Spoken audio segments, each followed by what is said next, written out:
लहानपणी आपण चंद्राला चांदो मामा म्हणायचो. आपल्या आजूबाजूच्या सगळ्यांनी आपल्याला सांगितलेलं असायचं की तो चांदो मामा आहे म्हणून. मामा म्हणायचो आपण त्याला. एखाद्या गोष्टीला आपल्या स्नेहाचं, आपल्या नात्याचं नाव दिलं जायचं. त्या चंद्राला वयाच्या प्रत्येक टप्प्यावर वेगवेगळ्या छटांनी बघण्याचा प्रयत्न आपल्या कवयित्री शांता शेळकेंनी केलेला आहे.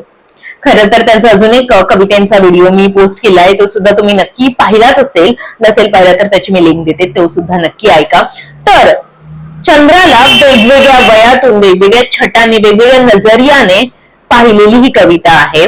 तर खूप इंटरेस्टिंग त्याचं वर्णन केलेलं आहे. तर चला ऐकूया. कवितेचं नाव आहे चंद्र प्रथम पाहिला. चंद्र प्रथम पाहिला मामाच्या चिरेबंदी वाड्यातून, निंबोणीच्या लेकुरवाया झाड्यातून.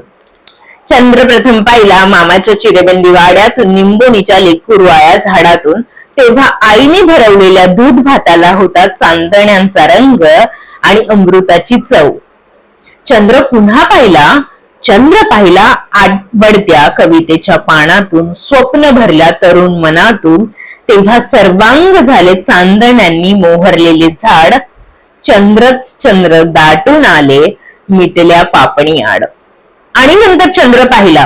नंतर मी होते घनगर्द रानातले तृप्त तळे, ज्यात तुडुंब फुलली होती शतजल शुभ्र कमळे. चंद्र अलगद उतरून खाली आला. चंद्र अलगद उतरून खाली आला. आपखुशीने कमळात बंदिस्त झाला. आणि परवा चंद्र पाहिला. चंद्र पाहिला एकटाच फिरताना. चंद्र थकलेला, खाली वाकलेला, वयाचे ओझे वाहून ओळखीचेच उदास हसला. चंद्र माझ्याकडे पहा. शांता शेळके.